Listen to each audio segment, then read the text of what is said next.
Xiaomi has finally released their most affordable flagship, the Xiaomi 13T. Earlier this year, I created a Xiaomi 13 video. Medyo mahal po yun. May Leica rin po siya. Pero kasi hindi afford ng most people yun. And also wala silang pera nung time na yun. If nagbabalak ng Xiaomi 13 before, kailangan walang pera, now is the right time because the pricing on this thing is just incredible. Almost impossible. Meron na po siyang Leica camera. In fact, ito po yung pinakamurang Leica camera that you can buy right now. Nag-search kami sa internet. Leica Deluxe 7, which is $1,400, around that price point. Ito, nasa 1/3 lang ng price na yon. Sobrang mura po niya. Affordable. At ang ganda po ng specs. Speaking of specs, ito na ba yung specs niya? It's got a powerful Dimensity 8200 Ultra 4nm processor. Meron pa siyang 8256 at 12256 na RAM at ROM. It's got a 144Hz AMOLED display na very bright, up to 2,600 nits of brightness na po yan. Wow. Meron pa siyang not 1,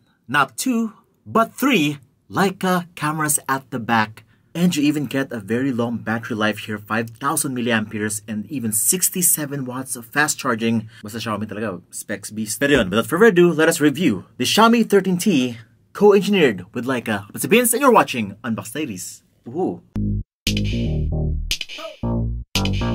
So ito na po, standard Xiaomi box with the Leica co-engineered with Leica branding right there. Buksan natin. Very basically yung box ni Xiaomi, no? It's just white and a little bit of silver right there. Designed by Xiaomi. SIM ejector pin. Meron siyang safety information guide, the warranty card, and the quick start guide. Ay, meron pala siyang jelly case. It even has that square cutout for the camera. And here's the phone. Let us... Ito na po siya. Wow, ang ganda. Ito yung masabi kong flagship kasi may iba. They're saying their phone is flagship but it's not yet flagship. Ito talaga yung mga itsurang flagship, guys. Sobrang ganda ng pagkakagawa ng kanyang design. Yes, it does look like a Xiaomi phone. Xiaomi 13 to be exact. It's great pero later na yan. Underneath we're getting the very powerful 67-watt charger. And we've got here the USB Type-C cable. And that's pretty much it. Whoa, look at that. Ganda. I must say that the software from Xiaomi has gotten way better over the years. Hopefully, yung camera nila. So, ayan po yung behind the camera. Si LG. Sobrang enthusiastic po niya, guys. Okay. Oh my God. But yes, that's the taste of Leica. First glance. Speaking of first glance, yung kanyang design at first glance is very premium. Mo talaga siyang flagship phone. You got that nice box type. At the same time, meron pa siyang curve sa likod. So combination siya ng box type design and a little bit of curve at the sides, making for a very comfortable hold. Just like that. Kasi nga guys, kapag very squarish yung device, you have to put a casing on it kasi nga hindi po siya ganun comfortable. Especially if edgy po yung kanyang shape. Has that curve. Okay lang po siya gamitin kahit walang jelly case or any type of casing. Yun nga lang, yung kanyang camera at the back is quite massive, taking so much. Kaya kapag nag-games ka ng ganyan, tatamaan lang siya. But Xiaomi is not marketing this as a gaming device. Pang camera talaga siya. Ayun o. Isipin nyo na lang, nagsiselfie kayo ng ganyan, or nag-shoot kayo ng ganyan, or ganyan, mukha po siyang malupit na camera phone. Actually, the Xiaomi 13 Ultra, kung napanood nyo yung previous video ko ng 13 Ultra, that phone is really more of a camera and less of a smartphone. Matindi yun. And this phone has one of those aspects ng 13 Ultra. It's going for that more camera body look na may konting cellphone. Very simple na naman design nyo, yet very elegant yung kanilang execution. You got that nice glossy back. Uy, kitang-kita mo yung sarili dito. It looks like a mirror at the back. Pero even though it's glossy, hindi po siya dumihin tingnan. Although fingerprint magnet pa rin siya, the perception of the smudginess at the back is lessened by that nice smooth surface. Ay, ano pala siya, yung kanyang grip? Very nice yung grip niya. Hindi po slippery yung likod because of its glossiness at the back. And we've got here a metallic body. Tapos flat po yung kanyang display, which is what? Ang nipis na kanyang bezel. Look at that. Ang unang kumuha ng attention ko is yung kanyang display. Look how sagad that is. And look how smooth that is. Before we go into that, let me just check out the buttons and ports right here. So right side, we got here the power button, volume rocker. Sa left side, wala po. Sa taas, and it looks like that's the IR blaster. And yung kanyang light sensor ata to. Yung isa. Marami pong sensor si Xiaomi in their phones. Sa ilalim yung... Okay, so yung isa pala ay speaker. Hindi po microphone yan. So it's a dual speaker setup na may Dolby Atmos na daw siya. And of course, katabi ng speaker sa ilalim is yung kanyang USB Type-C port. microphone, and the SIM tray na dual nano SIM card slot po yan. Wala pong micro SD card slot for expandability because it is now a flagship product na. Hindi na po sinasama yung card slot. Now at the front, we're getting a 6.67-inch 144Hz HDR10 Plus enabled Crystal Res AMOLED display. I'm telling you right now, Xiaomi has one of the best displays in any Android device because of this Crystal Res AMOLED display. You've seen it before on my channel. I even compared it sa likes of iPhone before. This type of display is much sharper, much more detailed than the iPhone, and it's even much more brighter than the iPhone. 2600 nits of brightness po yan. It is a Pro HDR display. Dolby Vision na po siya. And this could be the same actual display ng Pro version. Oh, by the way, meron pong non-Pro version and the Pro version. Yung Pro version, they're selling it for 10,000 pesos more than this one. So if you want a better camera, faster charging, way better processor, go get the Pro version. Pero it looks like, in terms of yung performance, mukhang okay ka na dito. Save 10,000 pesos. Go get the non-Pro. And look at that punch hole selfie camera. Ang liit lang po niya. Nagmukha po siyang design dito sa ating wallpaper. As you can see, siya yung pinaka mataas dyan. By the way, 20 megapixels po yung kanyang selfie camera. I don't think it's a Leica camera. Di sinabi sa specs, but yeah. Now, before I show you the Antutu benchmark, yung mga konting games na pwede niyo laruin, let me just show you the power of this Leica camera right now. So we took some photos and videos outside, and this is what it looks like. Now, syempre yung Leica camera dito is not actually their Leica glass. They're actually putting here just their color, their bokeh, yung nilang patented bokeh and color, dito yung nilagay nila. Yun yung algorithm na nilagay nila dito. That's what they actually paid for the partnership. And we've got two types of Leica colors right here, the Leica Authentic and Leica Vibrant. So ito po yung itsura ng Leica Authentic. Mas accurate po siya. Mas real to life yung kanyang itsura. Pero kasi baka naboboard case kanyang itsura. That's why we had the Leica Vibrant para mas brighter, mas vibrant yung colors, mas punchy yung itsura niya. This could be your ticket for a very fast Instagram post. Kasi baka sa Authentic, baka mag-tweak ka pa ng konti, mag-edit ka pa ng konti. Dito sa Vibrant. By the way, 3 Leica cameras at the back. Isang 50 megapixel main camera. Isa pang 50 megapixel telephoto lens. Leica rin yan. At isa pang 12MP ultra-wide. Leica din po yan. Ito rin yung mga photos na nakuha namin using those cameras. Now first off, syempre, yung kanilang itsura dito, ayun, this is what you're getting. True DSLR-like colors na usually you will not get this kind of color from a smartphone. Kasi pag smartphone, guys, mo talaga siya smartphone. Hindi nila basta-basta pwedeng copyin si Canon, si Leica, si Nikon, si Sony kasi nga nakapatent yung kanilang mga colors. So they have to create their own para sila mademanda. Pero since may partnership si Xiaomi with Leica, nakukuha niya po yung colors. Yan. Pwede niya gamitin yung colors sa kanyang mga smartphones. And this is what we get. Look at that background blur. Now, that's something na makuha mo lang sa isang Leica. Iba po yung kanyang background blur compared sa mga other. I've never seen this kind of bokeh on smartphones. Naka-patent po kasi ito. The portrait pictures are just impressive. Ito yung akala mo na hindi siya taken by a camera phone na, uy, anong ginamit mo dito? Siyempre, Leica. May nakalagay na Leica. Guys, mas malupit to kaysa sa isang real Leica camera because yung real Leica camera, wala pong watermark yun. May watermark. No. Xiaomi 13T Leica. Ganon ka-proud yung Xiaomi to show the Leica branding right there. And with this, you're gonna shoot like a boss. Ano po yung sir? Ulitin nyo nga po. Like a boss. Corny. Ba't ganon? Pwede mo rin siya pagyabang sa crush mo. Excuse me, miss. Pwede ba tayong picturean? Ah, bakit naman? Maganda kasi yung camera ko ngayon. Gusto ko lang i-test. Naka-Leica camera siya. Ayan. So, tingnan nyo po yung picture nyo. Ang ganda naman!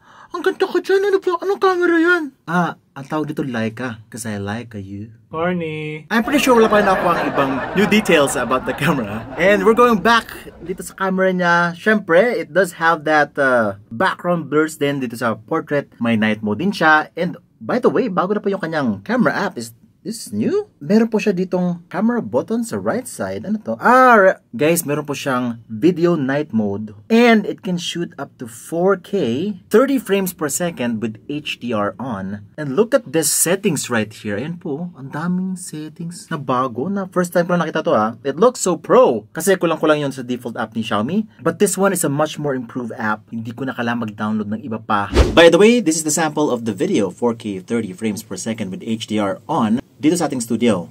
And syempre medyo malayo ako dun sa microphone. What if medyo lumapit ako, mas maganda pa yung kanyang audio? Pwede ba siya pang vlog? And what if maglakad tayo dito?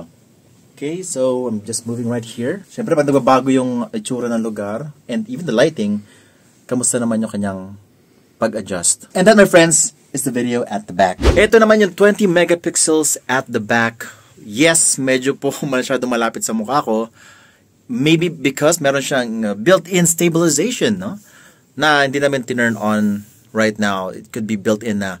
Yun nga lang, you need to have a selfie stick if you're gonna do this kind of vlog. Masyadong tight. Yung framing, no? Ulo ko lang talaga and not so much of my body. Ito yung pinaka stretched out yung aking kamay, as you can see dito. Yes, but the quality is very good. The quality is very good. And may beautification siya ng konting-konti lang. By the way, 1080p at 30 frames per second lang pala yung selfie video. I mean, si Xiaomi 13 Ultra, ganun din sakit niya. Hanggang 1080p lang. And of course, ito na may mga selfie pictures na nakuha namin with the phone. Now, to be fair, I actually like yung color and yung itsura ko sa mga Xiaomi phones kasi nga, hindi siya OA tingnan. Hindi siya parang super edited. Super hindi ka na makakilala. Ito yung konti lang na beautification. You still look fresh. Hindi po OA ang beautification dito. And damn, do I look good right here. And also yung contrast and the details is just so on point. Siguro kulang na lang yung, siguro konting edit na lang kasi, for example, yung color ko dito, tignan mo, mas vibrant dito, mas okay siya tingnan. Yun na naman, in my opinion. Now, how powerful is this phone? Hindi to minarket as a gaming phone, but the power it possesses, 900,000 points sa Antutu benchmark that Dimensity 8200 Ultra is really an Ultra product. Flagship to. Well, high-end mid-range. Pero feeling ko, nag 1 million yung 13T Pro. This one is 900,000. And honestly, I don't think you even need 1 million points to benchmark just to play Mobile Legends. Kahit mga 500,000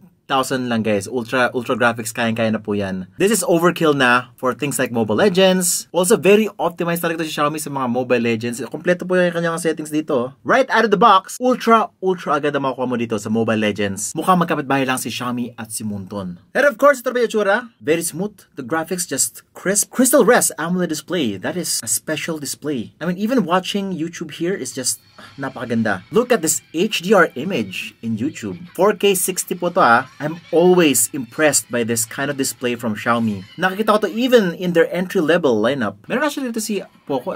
Si Poco actually nakaganito. Every time you see that Crystal Rest specs, expect yun na super ganda ng display. I'm telling you right now, this is just amazing stuff. Even sa Call of Duty, ang ganda niya tingnan. Of course, kompleto din yung specs. Ito na po. Also, what I love about this, well, hindi po ito siya minamarket as a gaming phone, pero I'm just showing this to you guys right now. Ang advantage kasi na isang flat display is you will get much more accuracy and less mistouches dun po sa gilid-gilid niya. Mas maganda pong flat yung display. Especially para sa mga pros dyan, kasi yung mga curved display, yung mga gilid-gilid po nun is nagkakaroon ng mistouches. Na kapag reliant ka sa presses dun sa sides, you must get a flat display. But ayun nga, it is not a gaming phone, but it is marketed as a camera phone. The only flaw is yun nga, ito. Lagi matatamaan siya. Especially ito, may sing-sing ako dito. Gas-gas agad yan. And right out of the bat, Genshin Impact looks quite stunning on this phone. Siyempre, meron siyang 900,000 points Antutu benchmark. Pero hindi siya perfect. May mga slight stutters siya here and there. This game is very heavy. Not every phone can play this game. Maghintuto tayo dyan. Even the iPhone 15 Pro Max, nag-stutter pa rin siya